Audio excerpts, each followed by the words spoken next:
नमस्कार, मैं दीक्षा कोहली। आप देख रहे हैं संसद में आज, जिसमें हम विस्तार से बताएंगे संसद के आज के एजेंडे के बारे में। संसद का शीतकालीन सत्र आज यानी कि 25 नवंबर से शुरू होगा और यह 20 दिसंबर तक चलेगा। इस दौरान कई अहम बिलों पर चर्चा होगी। दोनों सदनों में आज महत्वपूर्ण कामकाज होंगे। क्या है संसद में आज, जानते हैं और नजर डालते हैं दोनों सदनों में आज के कामकाज पर। आइए सबसे पहले नजर डालते हैं लोकसभा में आज की कार्यवाही पर। लोकसभा में आज की कार्यवाही की शुरुआत सदस्यों के निधन संबंधी उल्लेख से होगी।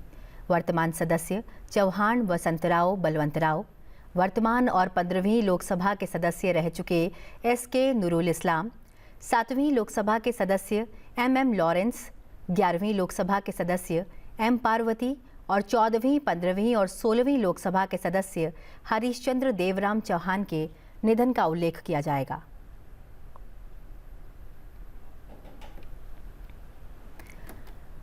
आइए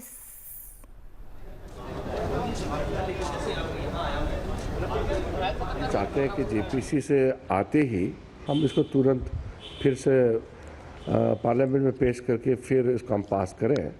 अब हम जेपीसी का इंतज़ार कर रहे हैं। जेपीसी किसी तरह से अपने समय पर अगर रिपोर्ट दे देते हैं तो हम चाहते हैं कि सब लोग इस पर अध्ययन करें और पारित करें। ये देश के लिए बहुत ज़रूरी है। विपक्ष सत्र के दौरान हम देखते हैं कि कई मुद्दों पर सरकार को घेरने की भी कोशिश करता है, तो क्या संदेश देना चाहेंगे, जो कि बहुत महत्वपूर्ण इसलिए भी है क्योंकि विधायी कामकाज इस बार आप लोग तेज़ी से निपटाना चाहें। देखिए, संसद में हम लोग, जैसे मैंने कहा, मिलजुल करके काम करना होता है। तो हम चाहते हैं कि विपक्ष अपना एक सकारात्मक भूमिका निभाएं। हम एक मैच्योर्ड डेमोक्रेसी में मैच्योर्ड पार्लियामेंट्रियन, ये भाव सबको रखना चाहिए। बहुत बहुत धन्यवाद डीडी न्यूज़ से बात करने के लिए संसदीय कार्य मंत्री। उनका कहना था कि बहुत महत्वपूर्ण सदन की कार्यवाही सुचारू रूप से चलानी होगी। इस संबंध में जानकारी दे रहे थे संसदीय कार्य मंत्री किरण रिजिजू। सीधी तस्वीरें आप देख रहे थे और उनका संदेश आप सुन रहे थे। आगे बढ़ते हैं और बात करते हैं संसद में आज की कार्यवाही से संबंधित लोकसभा में आज क्या होना है। बता दें कि आज विभिन्न मंत्रालयों से जुड़े प्रश्न पूछे जाएंगे और उनके उत्तर दिए जाएंगे।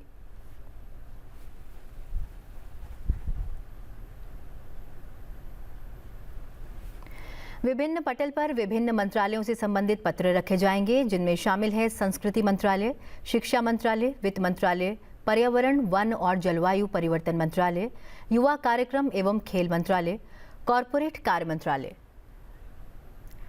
कौशल विकास और उद्यमिता मंत्रालय के राज्य मंत्री स्वतंत्र प्रभार जयंत चौधरी आजीविका संवर्धन के लिए कौशल अर्जन और ज्ञान जागरूकता संकल्प परियोजना के कार्यान्वयन पर श्रम, वस्त्र और कौशल विकास संबंधी स्थायी समिति के 56वें प्रतिवेदन में अंतर्विष्ट सिफारिशों के कार्यान्वयन की स्थिति के बारे में वक्तव्य देंगे। अनुसूचित जातियों और अनुसूचित जनजातियों के कल्याण संबंधी समिति 2024-25 राज्यसभा के एक सदस्य के सहयोजन हेतु प्रस्ताव रखा जाएगा। अन्य पिछड़े वर्गों के कल्याण संबंधी समिति 2024-25 के लिए राज्यसभा के एक सदस्य के निर्वाचन हेतु प्रस्ताव किया जाएगा। आईआईटी की परिषद के लिए 2 सदस्यों के निर्वाचन हेतु प्रस्ताव किया जाएगा। नियम 377 के अधीन मामले उठाए जाएंगे। वित्त मंत्री निर्मला सीतारमण बैंक कार्य विधियां संशोधन विधेयक 2024 को विचार तथा पारित किए जाने के लिए प्रस्ताव करेंगी। रेल मंत्री अश्विनी वैष्णव रेल संशोधन विधेयक 2024 विचार तथा पारित किए जाने के लिए प्रस्ताव करेंगे। आइए अब जानते हैं राज्यसभा में आज होने वाली कार्यवाही के बारे में। राज्यसभा के सदस्य डॉक्टर धर्मस्थल वीरेंद्र हेगड़े को उनके जन्मदिवस के अवसर पर शुभकामनाएं दी जाएंगी। इसके पश्चात सदन के दिवंगत सदस्यों को श्रद्धांजलि दी जाएगी। इनमें पूर्व सदस्य गुरचरण कौर, सीताराम येचुरी, धर्मपाल सब्रवाल, धनेश्वर माझी, डॉक्टर ज्ञान प्रकाश पिलानिया और पर्वत कुमार सामंतरे शामिल हैं। महासचिव राज्यसभा के 265वें सत्र के दौरान संसद की दोनों सभाओं द्वारा पारित किए गए और राष्ट्रपति द्वारा अनुमति प्रदान किए गए विधेयकों को दर्शाने वाला विवरण सभा पटल पर रखेंगे। जल शक्ति मंत्रालय में राज्य मंत्री वी सोमन्ना पेयजल और स्वच्छता विभाग जल शक्ति मंत्रालय मांगों 2023-24 के संबंध में विभाग संबंधित जल संसाधन संबंधी संसदीय स्थायी समिति के 21वें और 28वें प्रतिवेदन की सिफारिशों के कार्यान्वयन से संबंधित वक्तव्य देंगे। आवासन और शहरी कार्य मंत्री मनोहर लाल सभा के सदस्यों में से एक सदस्य को 4 वर्ष की अवधि के लिए दिल्ली विकास प्राधिकरण की सलाहकार परिषद का सदस्य होने के लिए निर्वाचित करने की कार्यवाही का प्रस्ताव रखेंगे।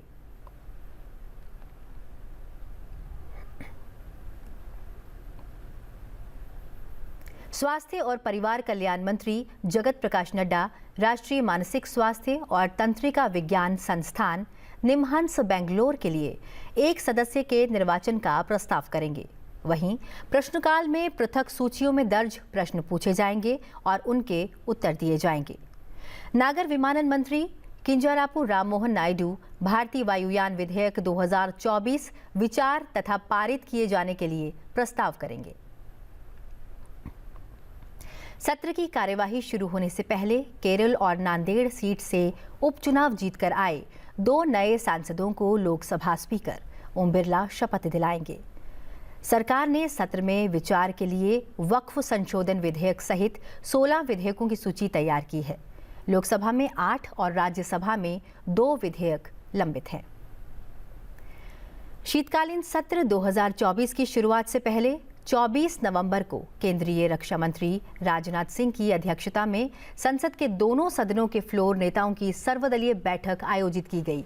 इस बैठक में संसद की कार्यवाही को सुचारू रूप से चलाने के लिए सभी दलों से सहयोग की अपील की गई। बैठक में केंद्रीय संसदीय कार्य मंत्री किरेन रिजिजू ने नेताओं का स्वागत करते हुए बताया कि संसद का शीतकालीन सत्र 25 नवंबर 2024 से शुरू होकर 20 दिसंबर 2024 तक चलेगा। इस सत्र में 19 बैठकों के दौरान 16 विधायी कार्यों और 1 वित्तीय कार्य पर चर्चा की जाएगी। संसदीय कार्य मंत्री ने बताया कि 26 नवंबर 2024 को संविधान सभा द्वारा भारत के संविधान को अंगीकार किए जाने की 75वीं वर्षगांठ पर विशेष कार्यक्रम आयोजित किया जाएगा। यह मुख्य समारोह लगभग 11 बजे संसद भवन के सेंट्रल हॉल में आयोजित होगा, जिसमें राष्ट्रपति, उपराष्ट्रपति, प्रधानमंत्री, लोकसभा अध्यक्ष, केंद्रीय मंत्री, सांसद और अन्य गणमान्य व्यक्ति भाग लेंगे। इस दौरान 75वीं वर्षगांठ पर स्मारक सिक्का और डाक टिकट का विमोचन होगा।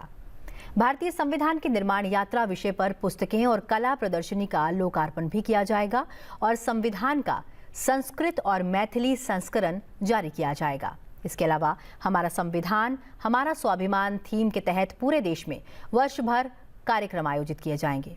उन्होंने बताया कि सत्र में चर्चा हेतु जो विधेयक प्रस्तावित हैं उनमें भारतीय वायुयान विधेयक 2024, आपदा प्रबंधन संशोधन विधेयक 2024, गोवा विधानसभा क्षेत्रों में अनुसूचित जनजातियों के पुनर्व्यवस्थित प्रतिनिधित्व से संबंधित विधेयक, भारतीय रेल संशोधन विधेयक 2024, तेल क्षेत्र नियमन और विकास संशोधन विधेयक 2024, राष्ट्रीय सहकारी विश्वविद्यालय विधेयक 2024 शामिल हैं।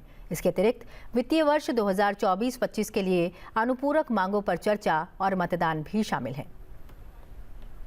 शीतकालीन सत्र को लेकर के ऑल पार्टी लीडर्स का मीटिंग हुई और बहुत अच्छी तरह से ऑल पार्टी का मीटिंग अभी यहाँ मेन कमेटी हॉल में हुई।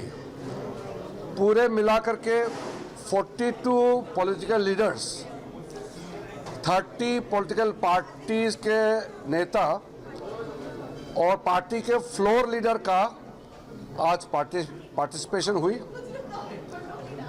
हर पॉलिटिकल पार्टी ने बहुत अच्छा सुझाव दिया और कुछ मांग रखे हैं और बारी बारी से हमने सारा पॉइंट नोट भी किया है।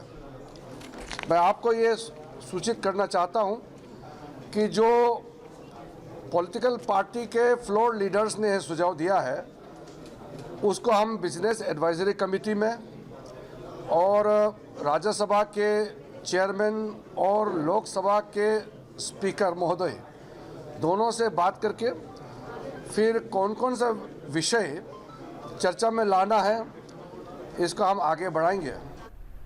इस बैठक में 30 राजनीतिक दलों के 42 नेताओं ने हिस्सा लिया। बैठक के समापन पर केंद्रीय मंत्री राजनाथ सिंह ने सभी नेताओं के सुझावों का स्वागत किया और चर्चा के लिए सरकार की तत्परता व्यक्त की।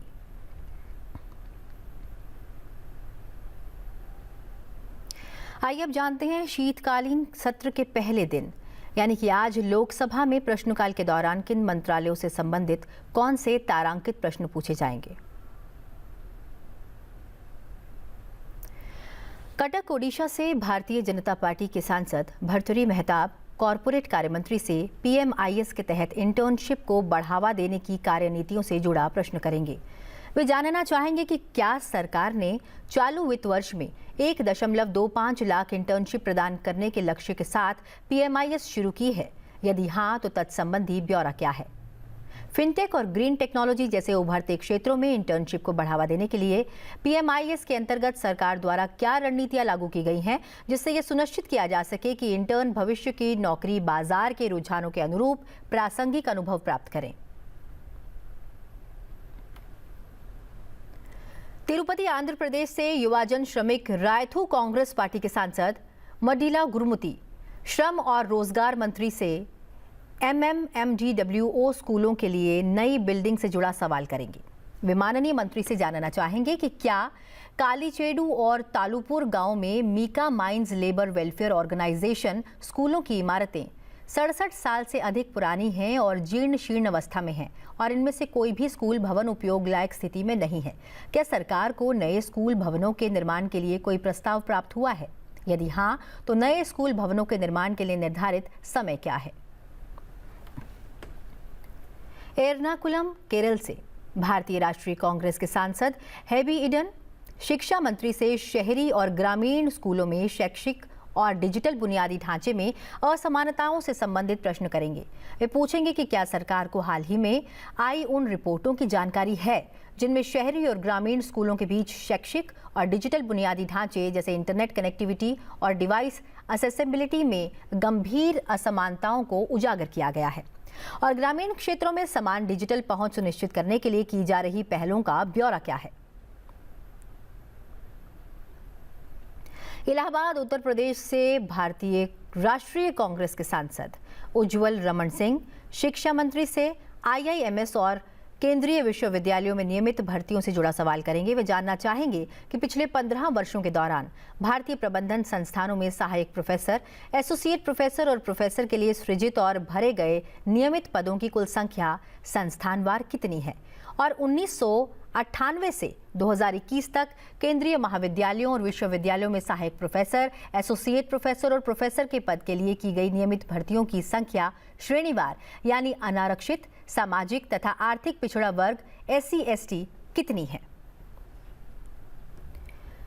सारण बिहार से भारतीय जनता पार्टी के सांसद राजीव प्रताप रूडी कॉरपोरेट कार्य मंत्री से दिवालिया कंपनियों से जुड़ा सवाल करेंगे। वर्ष 2018 से 2024 के दौरान आज तक राष्ट्रीय कंपनी विधि न्यायाधिकरण के समक्ष दिवालियापन के लिए दायर की गई कंपनियों की सेक्टरवार सूची क्या है। वे ये भी जानना चाहेंगे कि उनसे संबंधित वित्तीय विवक्षा का ब्यौरा क्या है, इन कंपनियों के दिवालियापन के क्या कारण हैं और NCLT द्वारा हल किए गए ऐसे मामलों की संख्या कितनी है तथा उनका कुल परिणाम क्या रहा। अनकापल्ली आंध्र प्रदेश से भारतीय जनता पार्टी के सांसद डॉक्टर CM रमेश श्रम और रोजगार मंत्री से 30 बिस्तरों वाले ESI अस्पताल के निर्माण से संबंधित सवाल करेंगे। वे जानना चाहेंगे कि क्या कर्मचारी राज्य बीमा निगम ने आंध्र प्रदेश के अनकापल्ली जिले के अच्युतापुरम में 30 बिस्तरों वाले कर्मचारी राज्य बीमा अस्पताल के निर्माण को मंजूरी दे दी है। यदि हाँ, तो भूमि का अधिग्रहण हो चुका है और 4 दीवारी का निर्माण क्या हो चुका है। अस्पताल के निर्माण के लिए क्या कदम उठाए गए हैं या उठाए जाने का प्रस्ताव है और अब तक आवंटित, स्वीकृत, जारी और खर्च किए गए बजट का ब्यौरा क्या है। पलक्कड़ केरल से भारतीय राष्ट्रीय कांग्रेस के सांसद VK श्रीकंदन पर्यावरण, वन और जलवायु परिवर्तन मंत्री से पारिस्थितिक रूप से संवेदनशील क्षेत्रों के सीमांकन से संबंधित सवाल करेंगे। वे जानना चाहेंगे कि क्या केरल राज्य सरकार ने पारिस्थितिक रूप से संवेदनशील क्षेत्र कोराज्य को वन्यजीव अभयारण्यों, राष्ट्रीय उद्यानों और बाघ अभयारण्यों सहित वनों और संरक्षित क्षेत्रों तक सीमित करके 98 गांव में अपने पारिस्थितिक रूप से संवेदनशील क्षेत्र को 8,711.98 वर्ग किलोमीटर तक सीमित करने का प्रस्ताव किया है? यदि हाँ, तो तत्संबंधी ब्यौरा क्या है? क्या उक्त राज्य ने यह भी संकेत दिया है कि वह बाद में अंतिम प्रस्ताव ला सकता है? क्या राज्य से ऐसा कोई अंतिम प्रस्ताव प्राप्त हुआ है? यदि हाँ, तो तत्संबंधी ब्यौरा क्या है? जामनगर, गुजरात से भारतीय जनता पार्टी की सांसद पूनमबेन माडम पर्यटन मंत्रालय से जनजातियों की सांस्कृतिक विरासत का संरक्षण एवं संवर्धन से जुड़ा सवाल करेंगी। वे जानना चाहेंगी कि क्या सरकार पर्यटन को बढ़ावा देने के साधन के रूप में जनजातीय गृह प्रवास को बढ़ावा देने के लिए कदम उठा रही है? यदि हाँ, तो तत्संबंधी ब्यौरा क्या है? क्या सरकार जनजातीय समुदायों की सांस्कृतिक विरासत को संरक्षित करने और बढ़ावा देने के लिए कदम उठा रही है? और यदि हाँ, तो तत्संबंधी ब्यौरा क्या है? चिकबलपुर, कर्नाटक से भारतीय जनता पार्टी के सांसद डॉक्टर के सुधाकर शिक्षा मंत्री से स्कूलों में कन्नड़ भाषा को बढ़ावा देने से जुड़ा सवाल करेंगे। वे पूछेंगे कि क्या देश भर में स्कूलों और उच्च शिक्षा स्तरों में कन्नड़ को बढ़ावा देने के लिए सरकार द्वारा कदम उठाए गए हैं। देश के विभिन्न राज्यों में माध्यमिक और उच्चतर माध्यमिक स्तर के स्कूलों में कन्नड़ भाषा के अध्ययन के लिए नामांकित छात्रों का ब्यौरा क्या है? क्या सरकार की चिक्काबल्लापुर लोकसभा क्षेत्र में नए नवोदय विद्यालय, एकलव्य मॉडल आवासीय विद्यालय, केंद्रीय विद्यालय खोलने की कोई योजना है? यदि हाँ, तो तत्संबंधी ब्यौरा क्या है? और यदि नहीं, तो इसके कारण क्या है? हैदराबाद, तेलंगाना से ऑल इंडिया मजलिस ए इत्तेहादुल मुस्लिमीन के सांसद असासुद्दीन ओवैसी पीएम मुद्रा योजना के अंतर्गत लाभार्थियों से संबंधित प्रश्न करेंगे। वे जानना चाहेंगे कि क्या सरकार ने 2015 में इसकी शुरुआत के बाद से प्रधानमंत्री मुद्रा योजना का मूल्यांकन किया है? यदि हाँ, तो तत्संबंधी ब्यौरा क्या है? साथ ही योजना के आरंभ के उपरांत सामाजिक श्रेणीवार, धार्मिक समूहवार और वर्षवार और तेलंगाना, तमिलनाडु और राजस्थान सहित राज्यवार मुद्रा ऋण से संबंधित प्राप्त आवेदनों की संख्या कितनी है और इनका मूल्य कितना है, और संवितरित ऋणों की राशि कितनी है, तथा भीलवाड़ा जिले में महिला लाभार्थियों और अनुसूचित जाति और अनुसूचित जनजाति वर्ग के लाभार्थियों की संख्या कितनी है। मुंबई, उत्तर मध्य महाराष्ट्र से भारतीय राष्ट्रीय कांग्रेस की सांसद प्रोफेसर वर्षा एकनाथ गायकवाड़ वित्त मंत्री से पीएम जनधन योजना के उद्देश्य से संबंधित प्रश्न करेंगी। वे पूछेंगे कि प्रधानमंत्री जनधन योजना के मुख्य उद्देश्य क्या है और किस प्रकार ये वांछित समुदायों के बीच वित्तीय समावेशन को बढ़ावा देती है। साथ ही महाराष्ट्र राज्य में इसकी शुरुआत से लेकर अब तक पीएमजेडीवाई के तहत खोले गए खातों का ब्यौरा क्या है? क्या सरकार ने इस योजना के तहत चालू खातों का आंकलन किया है? यदि हाँ, तो तत्संबंधी ब्यौरा क्या है? धर्मपुरी, तमिलनाडु से द्रविड़ मुनेत्र कशुगम के सांसद ए मनी शिक्षा मंत्री से स्कूलों में स्मार्ट क्लासरूम से जुड़ा सवाल करेंगे। वे जानना चाहेंगे कि क्या सरकार ने देश भर के स्कूलों में स्मार्ट क्लासरूम के लिए कार्यान्वयन के लिए कोई लक्ष्य निर्धारित किया है? यदि हाँ, तो इन्हें कब तक हासिल किया जाएगा? क्या सरकार देश भर के स्कूलों में स्मार्ट क्लासरूम को बढ़ावा देने को उच्च प्राथमिकता दे रही है?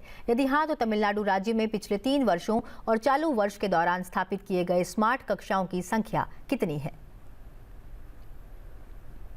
चेन्नई, दक्षिण तमिलनाडु से द्रविड़ मुनेत्र काशुगम की सांसद डॉक्टर टी सुमति उर्फ तामिझानी संस्कृति मंत्री से अभिनय कला में सांस्कृतिक गतिविधियों के लिए वित्तीय सहायता से जुड़ा सवाल करेंगी। वे जानना चाहेंगी कि स्टूडियो थिएटरों सहित भवन निर्माण अनुदान के लिए अभिनय कला में सांस्कृतिक कार्यकलापों के लिए वित्तीय सहायता के अंतर्गत दिए गए अनुदानों की संख्याओं का ब्यौरा क्या है? क्या तमिलनाडु में लाभार्थियों को ऐसे कोई अनुदान दिए गए हैं? यदि हाँ, तो तत्संबंधी ब्यौरा क्या है? शिरडी, महाराष्ट्र से शिवसेना के सांसद भाऊ साहब राजाराम वाकचौरे शिक्षा मंत्री से शिरडी में नए केंद्रीय विद्यालय नवोदय विद्यालय से जुड़ा सवाल करेंगे। वे पूछेंगे कि क्या सरकार ने महाराष्ट्र के शिरडी संसदीय क्षेत्र में केंद्रीय विद्यालय नवोदय विद्यालय स्थापित करने की कोई योजना बनाई है या ऐसी कोई योजना बनाने का विचार किया है? यदि हाँ, तो तत्संबंधी ब्यौरा क्या है और यदि नहीं, तो इसके क्या कारण है? बस्तर, छत्तीसगढ़ से भारतीय जनता पार्टी के सांसद महेश कश्यप कॉरपोरेट कार्य मंत्री से centre for processing accelerated corporate exit की स्थिति से जुड़ा सवाल करेंगे। सांसद महोदय जानना चाहेंगे कि कंपनियों की स्ट्राइक ऑफ प्रक्रिया में तेजी लाने के लिए centre for processing accelerated corporate exit यानी कि CPACE की स्थापना की स्थिति क्या है। अनुपालन में सुगमता और व्यापार में सुगमता को बढ़ावा देने की दिशा में की गई अन्य उपलब्धियों का ब्यौरा क्या है और अनुपालन में आसानी और व्यापार करने में आसानी को बढ़ावा देने के लिए क्या उपाय किए गए हैं। संस्कृति मंत्री से वरिष्ठ कलाकारों के लिए वित्तीय सहायता से संबंधित सवाल करेंगे। वे पूछेंगे कि अनुभवी कलाकारों के लिए वित्तीय सहायता योजना के अंतर्गत चयनित कलाकारों की संख्या कितनी है तथा प्रतिमाह प्राप्त पेंशन की राशि का राज्यवार ब्यौरा क्या है। वे जानना चाहेंगे कि सरकार की योजना के अंतर्गत वित्तीय सहायता प्राप्त करने वाले पश्चिम बंगाल राज्य के अनुभवी कलाकारों की संख्या कितनी है तथा पिछले 3 वर्षों के दौरान पेंशन के लिए लंबित अपेक्षित आवेदनों का राज्यवार ब्यौरा क्या है। हजारीबाग झारखंड से भारतीय जनता पार्टी के सांसद मनीष जायसवाल पर्यावरण, वन और जलवायु मंत्री से राष्ट्रीय स्वच्छ वायु कार्यक्रम से संबंधित प्रश्न करेंगे। वे पूछेंगे कि राष्ट्रीय स्वच्छ वायु कार्यक्रम और 15वें वित्त आयोग वायु गुणवत्ता निष्पादन अनुदान के अंतर्गत वायु गुणवत्ता और प्रदूषण कम करने के संबंध में उपलब्धियों का ब्यौरा क्या है और झारखंड राज्य में कोयला खनन क्षेत्रों में प्रदूषण को नियंत्रित करने और वायु गुणवत्ता में सुधार के लिए सरकार द्वारा क्या कदम उठाए गए हैं या क्या कदम उठाए जाने का प्रस्ताव है। परभणी महाराष्ट्र से शिवसेना उद्धव बालासाहेब ठाकरे के सांसद संजय हरिभाऊ जाधव कौशल विकास और उद्यमशीलता मंत्री से वैश्विक बाजार में भारतीय कुशल पेशेवरों से जुड़ा सवाल करेंगे। वे जानना चाहेंगे कि क्या सरकार को इस बात की जानकारी है कि वैश्विक बाजार में भारतीय कुशल पेशेवरों की हिस्सेदारी लगातार घट रही है। यदि हाँ, तो इसके क्या कारण हैं और क्या सरकार ने इस संबंध में कोई समीक्षा की है तथा इसका ब्यौरा क्या है। बापतला आंध्र प्रदेश से तेलुगु देशम पार्टी के सांसद कृष्ण प्रसाद टेनिटी शिक्षा मंत्री से स्कूलों में वास्तविक बुनियादी ढांचे के उन्नयन से जुड़ा सवाल करेंगे। वे पूछेंगे कि क्या सरकार ने देश भर में स्कूलों के भौतिक बुनियादी ढांचे की स्थिति के बारे में कोई सर्वेक्षण किया है। और आइए अब सीधे रुख करते हैं संसद भवन परिसर का, जहां से पारंपरिक तौर पर हर बार की तरह प्रधानमंत्री अपना संबोधन दे रहे हैं। आप देख रहे हैं सीधी तस्वीरें। प्रधानमंत्री संसद भवन परिसर में प्रवेश कर चुके हैं और हर बार की तरह शीतकालीन सत्र से पहले भी प्रधानमंत्री सभी को संबोधित करेंगे, प्रेस से बातचीत करेंगे और ये सत्र सुचारू रूप से चले और सभी का सहयोग इसमें प्राप्त हो, इसके हेतु हंस द्वार से सीधे आइए सुनते हैं प्रधानमंत्री नरेंद्र मोदी का संबोधन। नमस्कार साथियों,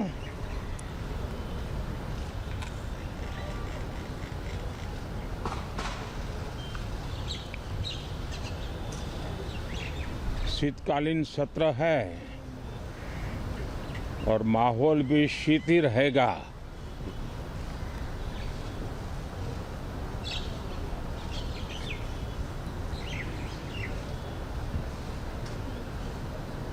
दो 2024 का ये अंतिम कालखंड चल रहा है।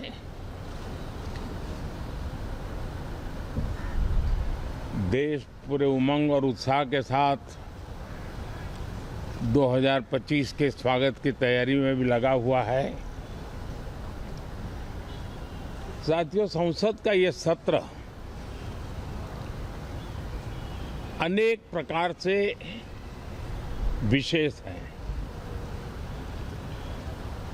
और सबसे बड़ी बात है,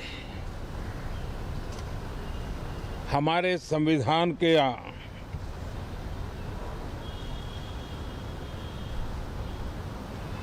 75 साल की यात्रा, 75वें साल में उसका प्रवेश, ये अपने आप में लोकतंत्र के लिए एक बहुत ही उज्जवल अवसर है। और कल संविधान सदन में सब मिलकर के इस संविधान के 75वें वर्ष की उसके उत्सव की मिलकर के शुरुआत करेंगे।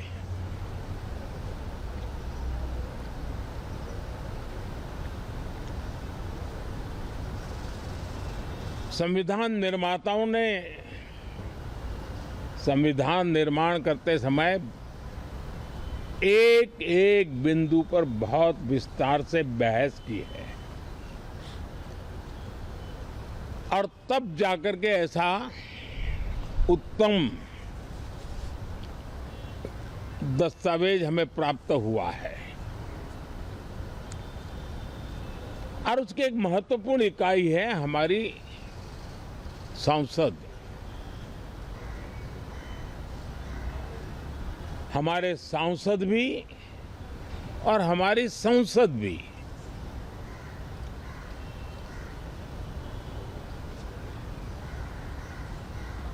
पार्लियामेंट में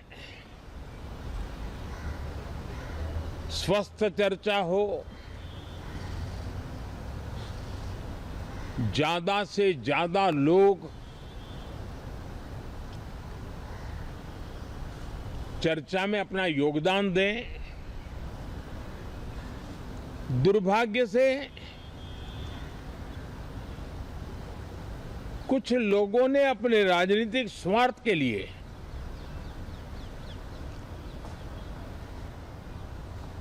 जिनको जनता ने अस्वीकार किया है,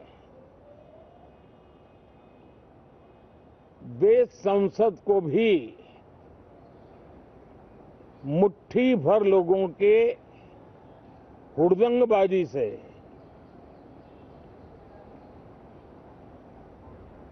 कंट्रोल करने का लगातार प्रयास कर रहे हैं।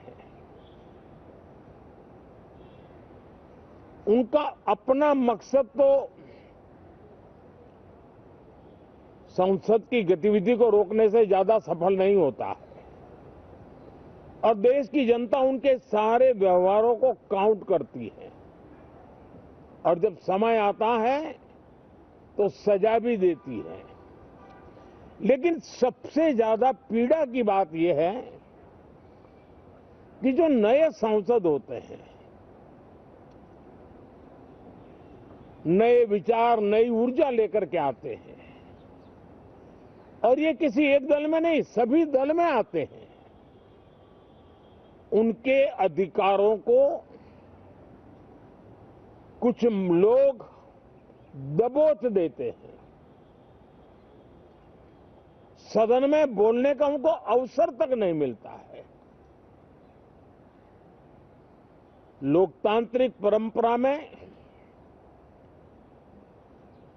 हर पीढ़ी का काम है आने वाली पीढ़ियों को तैयार करे, लेकिन 80-80, 90-90 बार जनता ने जिनको लगातार नकार दिया है, वे न संसद में चर्चा होने देते हैं, न लोकतंत्र की भावना का सम्मान करते हैं, न ही वह लोगों की आकांक्षाओं का कोई महत्व समझते हैं, उनका उसके प्रति कोई दायित्व है वो कोई समझ पाते हैं।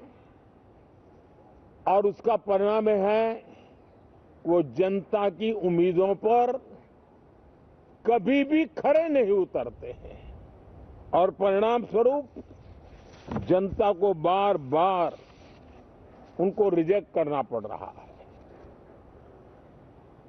साथियों, ये सदन लोकतंत्र की 2024 के पार्लियामेंट के चुनाव के बाद देश की जनता को अपने अपने राज्यों में कुछ स्थानों पर अपनी भावना, अपने विचार, अपनी अपेक्षाएं प्रकट करने का अवसर मिला है। उसमें भी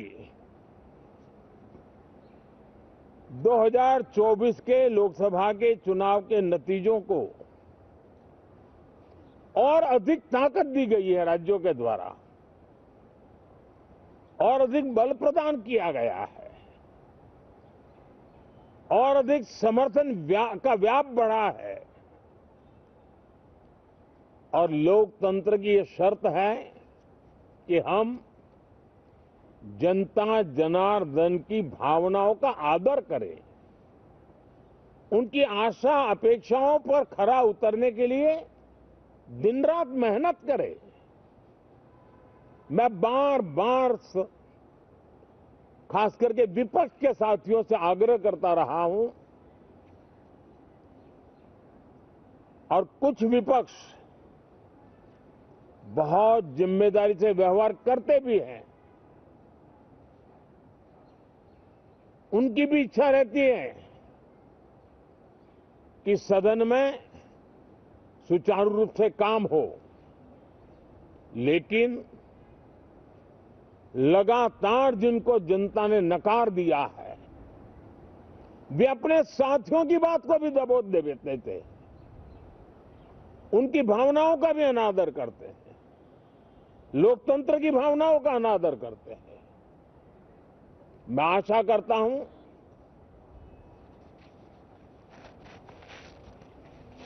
कि हमारे नए साथियों को अवसर मिले। सभी दल में नए साथी हैं, उनके पास नए विचार है, भारत को आगे ले जाने के लिए नई नई कल्पनाएं हैं और आज विश्व भारत की तरफ बहुत आशा भरी नजर से देख रहा है। तब हम संसद का समय का उपयोग वैश्विक स्तर पर भी भारत के आज जो सम्मान बढ़ा है, भारत का प्रति जो आकर्षण बढ़ा है, उसको बल प्रदान करने वाला हमारा व्यवहार रहना चाहिए। विश्व के अंदर भारत को ऐसे अवसर बहुत कम मिलते हैं जो आज मिला है और भारत की संसद से वो संदेश भी जाना चाहिए कि भारत के मतदाता उनका लोकतंत्र के प्रति समर्पण, उनका संविधान के प्रति समर्पण, उनका संसदीय कार्य पद्धति पर विश्वास, संसद में बैठे हुए हम सबको जनता जनार्दन की इन भावनाओं पर खरा उतरना ही पड़ेगा और समय की मांग है। हम अब तक जितना समय गंवा चुके हैं उसका थोड़ा पश्चाताप करें और उसका परिमार्जन करने का उपाय यही है कि हम बहुत ही तंदुरुस्त तरीके से हर विषय के अनेक पहलुओं को संसद भवन में हम उजागर करें। आने वाली पीढ़ियां भी पढ़ेगी उसको, उसमें से प्रेरणा लेगी।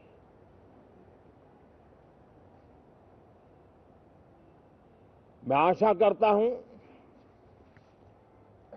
कि ये सत्र बहुत ही परिणामकारी हो, संविधान के 75वें वर्ष की शान को बढ़ाने वाला हो,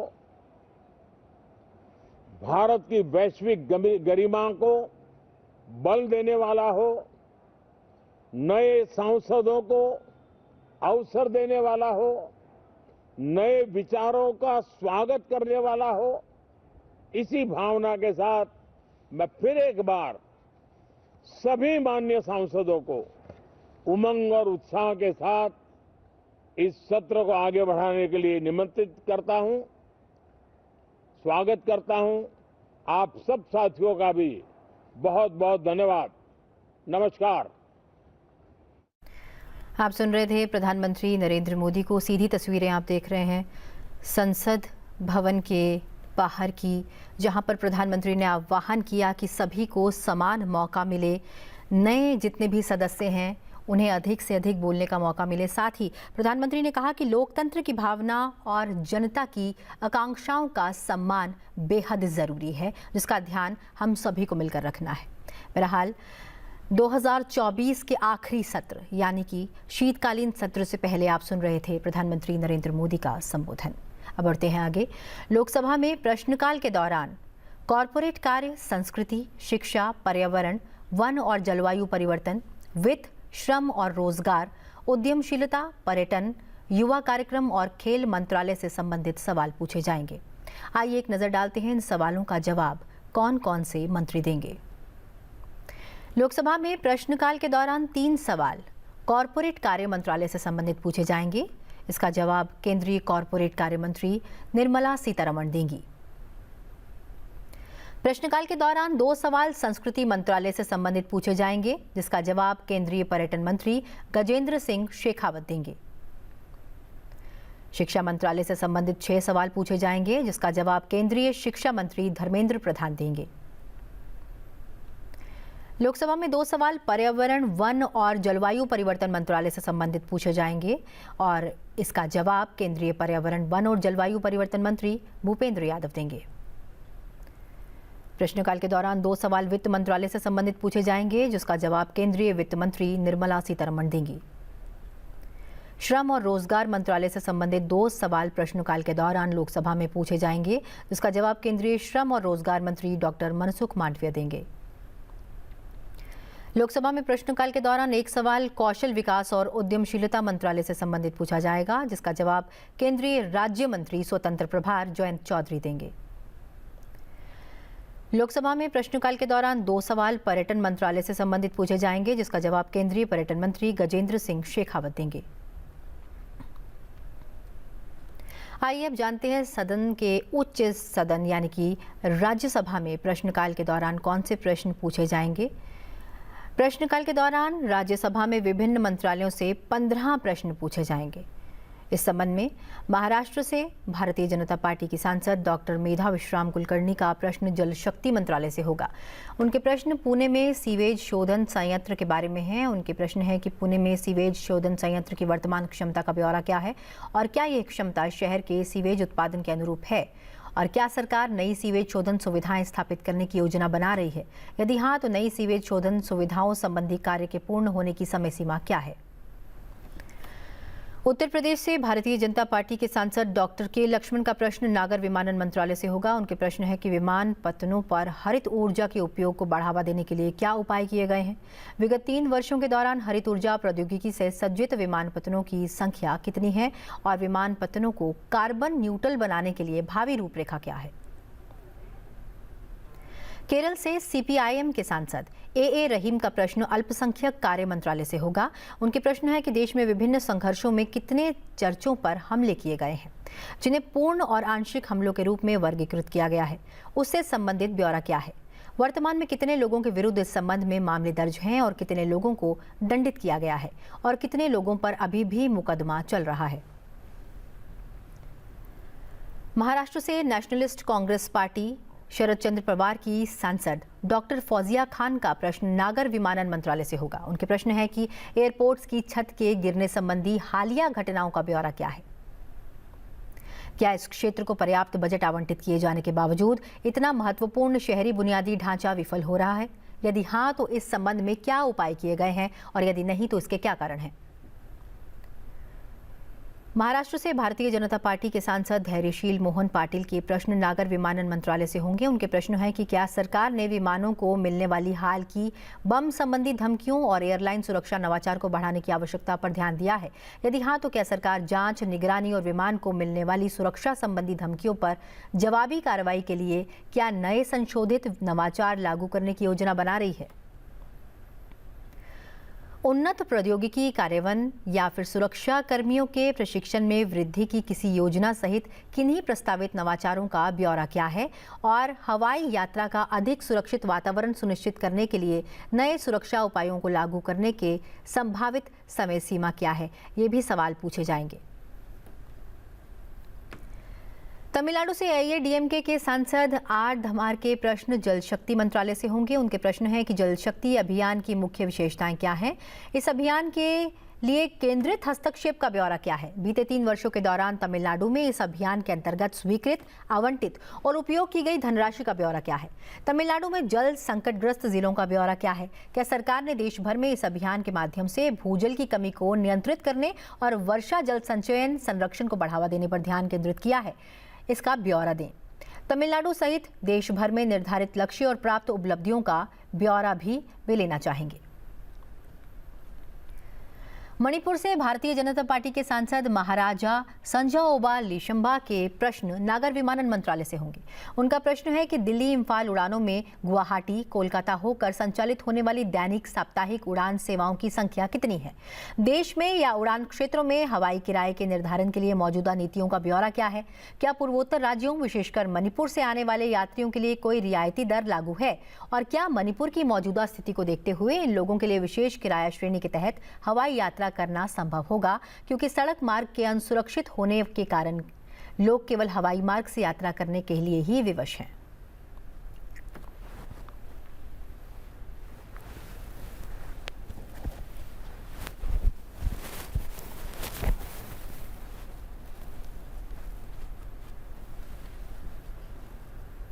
राज्यसभा में प्रश्नकाल के दौरान नागर विमानन, कोयला रक्षा, आवासन और शहरी कार्य, जल शक्ति, सूक्ष्म लघु और मध्यम उद्यम, खान, अल्पसंख्यक कार्य, संसदीय कार्य, पेट्रोलियम और प्राकृतिक गैस, योजना, विद्युत, सांख्यिकी और कार्यक्रम मंत्रालयों से संबंधित 15 प्रश्न पूछे जाएंगे। इसका जवाब संबंधित मंत्रालयों के मंत्री देंगे। प्रश्नकाल के दौरान 7 सवाल नागर विमानन मंत्रालय से संबंधित पूछे जाएंगे, जिसका जवाब केंद्रीय नागर विमानन मंत्री किंजरापू राम मोहन नायडू देंगे। राज्यसभा में प्रश्नकाल के दौरान 3 सवाल आवासन और शहरी कार्य मंत्रालय से संबंधित पूछे जाएंगे, जिसका जवाब केंद्रीय आवासन और शहरी कार्य मंत्री मनोहर लाल देंगे। 3 सवाल राज्यसभा में प्रश्नकाल के दौरान जल शक्ति मंत्रालय से संबंधित पूछे जाएंगे, जिसका जवाब केंद्रीय जल शक्ति मंत्री CR पाटिल देंगे। राज्यसभा में प्रश्नकाल के दौरान 1 सवाल अल्पसंख्यक मंत्रालय से संबंधित पूछा जाएगा, जिसका जवाब केंद्रीय अल्पसंख्यक मंत्री किरण रिजिजू देंगे। राज्यसभा में प्रश्नकाल के दौरान 1 सवाल सांख्यिकी और कार्यक्रम कार्यान्वयन मंत्रालय से पूछा जाएगा, जिसका जवाब केंद्रीय सांख्यिकी और कार्यक्रम कार्यान्वयन राज्य मंत्री स्वतंत्र प्रभार राव इंद्रजीत सिंह देंगे। संसद सत्र से पूर्व लोकसभा अध्यक्ष ओम बिरला ने ट्वीट कर कहा है कि संसद का शीतकालीन सत्र आज से प्रारंभ हो रहा है।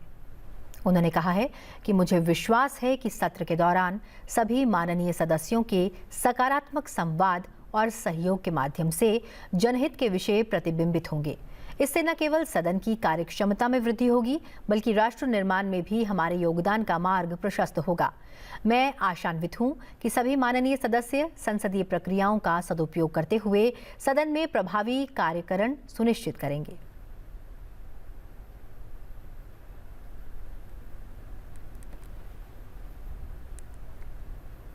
और फिलहाल इस कार्यक्रम में अभी के लिए बस इतना ही। मुझे दीजिए इजाजत और देखते रहिए संसद टीवी। नमस्कार।